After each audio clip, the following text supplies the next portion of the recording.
자, 천공의 국정농단이 도를 넘고 있습니다. 천공인데요. 지금 보이는 사진이 천공입니다. 천공. 경남 사천의 한 카페에 나타났습니다. 사천의 카페에 나타나서 20여 명의 시민들을 모아놓고 주요 국정과제예요. 설파를 했어요. 설파를 했어요. 경남 사천의 한 카페에서 최근입니다. 25일 날 20여 명을 만나서 자리 주소는 박근혜 때 춘추관장이었던 이분이 했습니다. 이분이 최상춘 씨네요. 보니까 이분 최상춘 춘추관장 총선 출마 가능성 높아. 21대 국회의원 선거에서도 사천에서 이제 출마를 했었고 또 사천시장에도 계속해서 도전을 했던 인물입니다. 이고 개인적 친분이 있어서 몇 차례 사천에 초대했는데 시민들과 강연 형식의 만남을 가진 건 이번이 처음이다. 그다음에 사천에도 천공 스승의 정법 강의에 공감하는 이가 제법 있다. 천공한테 이렇게 아부했을 때 과연 공천이 되는지 여부에 대해서도 한 키포인트도 지켜볼 필요가 있어요. 총선거는 내년도 4월 10일 날 있습니다. 4월 10일 날 천공이 아마도 열심히 중계를 할 것 같은데 관련해서 공천 관련한 개입을 할 가능성이 상당히 높아 보입니다. 왜냐하면은 가만히 있는 성격이 아니에요. 우리 줄리가 나대듯이 천공 스승도 계속해서 깐죽거리면서 다닙니다. 여기저기. 자신의 영향력이 있다. 자신이 이만큼 힘 있는 사람이라는 걸 과시하면서 다니는 거. 이것도 그것의 일환입니다. 근데 더 심각한 것은 나와서 뭐라 하냐면 자신은 무속인도 아니고 역술인도 아니다.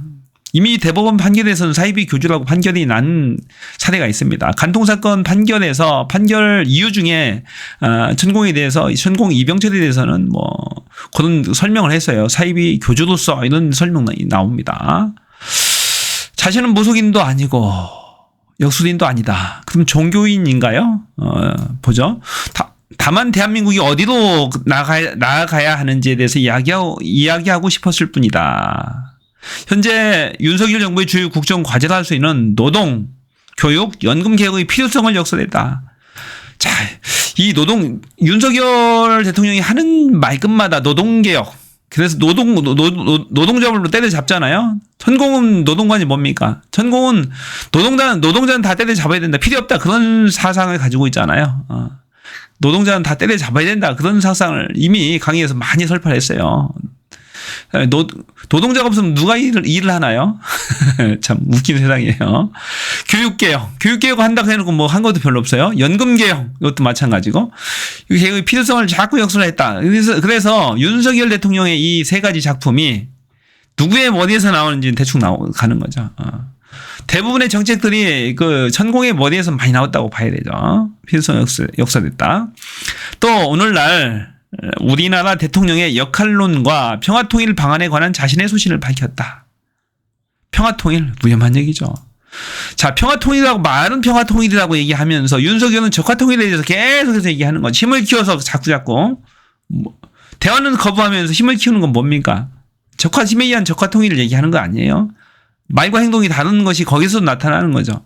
말만 번지르르하게 평화통일 방안을 하지만은 실질적으로 얘네들이 추구하는 것은 핵전쟁놀이잖아요. 핵전쟁놀이. 북한을 자극해서 자꾸 전쟁 위험을 고조시키고 한미일 동맹을 강화해서 북중러에 대항을 하자. 그 압박에 대항을 하자. 북중러의 핵무기에 대항하자. 무기에 대항하자. 그래서 자꾸 전쟁 분위기를 띄우는 건데 한반도의 평화가 곧 인류의 평화다. 이런 말에 속으면 안 됩니다. 평화를 위한 노력에 동참하라. 주로 이런 얘기를 하면서 솔깃하게 해서 국민들을 선량한 사람들만 꼬시잖아요. 평화가 뭐 어쩌고 인류의 평화 하면서 결국에 준비하는 것은 전쟁 준비만 하고 있는 거죠. 무기. 윤석열 대통령 지난 1년 동안 8조 원 상당의 미국 무기를 구입했습니다. 그리고 2025년도에 가을쯤에 통일을 이야기하는 천공의 말을 들으면서 과연 천공이 말하는 이 한반도 평화 통일이 공감이 갑니까?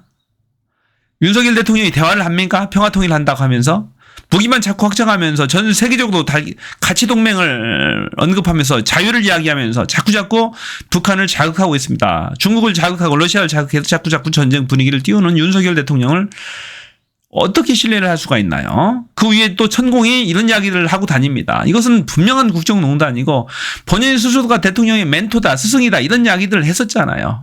이런 얘기를 하면서 이러고 있습니다. 그러면서 대통령 관저부지 선정에 개입했다는 의혹이 있잖아요. 의혹이 있고 그런 의혹에 대해서는 대통령 국회에 출석도 안 했답니다. 대통령 관저 이전에 개입했다는 의혹을 받고 있는 천공은 경찰의 출석 요구에 응하지 않고 있다. 대신 변호인을 통해서 서면과 답변서를 제출하면서 개입한 사실이 없음을 주장하고 있다. 그죠? 또 국방부가 또 우리 그 부승찬 전 국방부 대변인의 회고록에 대해서 책에 대해서조차도 판매 금지해달라는 그 가처분 신청을 했었는데 법원은 받아들이지 않았죠. 표현의 자유입니다. 표현의 자유. 별 내용도 없어요. 시작 내용에 별 내용도 없어요. 딴지 걸면서 그 기무사 동원하면서 막 압수수색도 하고 그랬죠. 진짜 무서운 정부입니다. 이 나라.